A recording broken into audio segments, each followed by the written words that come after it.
নমস্কাৰ আপোনালোকৰ মাজলৈ আজি মই পুনৰ এটি সাধু লৈ আহিছোঁ। সাধুটিৰ নাম হয় নে নহয়। এদিন চুবুৰীৰ এগৰাকী বোৱাৰীয়ে নাপিতনীৰ ছোৱালীজনীক সুধিলে, তোমাৰ মা কলৈ গ'ল, কেতিয়া উভতি আহিব?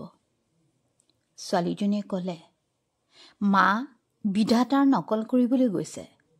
তেওঁ বান আহিলে নাহে, আৰু যদি বান নাহে তেন্তে উভতি আহিব।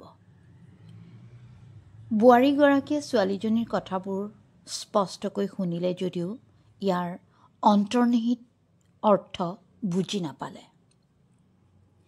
তাই মূৰ খজুৱাই ছোৱালীজনীক ক'লে, আইজনী, কিবা এটা কাম আছে বাবেহে মই ইয়ালৈ আহিছোঁ। মই তুমি কোৱা কথাৰ ৰহস্য ভেদ কৰিব পৰা নাই। তুমি মোক সকলো কথা খুলিকৈ ভালদৰে বুজাই নিদিয়া কিয়?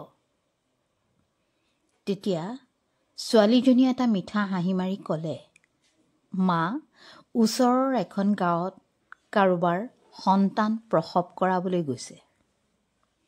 সেই গাঁৱলৈ যাওঁতে এখন নদী পাৰ হ'ব লাগে। আজি যদি সেই নদীত বান আহে তেন্তে মা ঘূৰি নাহে, আৰু যদি বান নাহে তেন্তে মা ঘূৰি আহিব। ধন্যবাদ।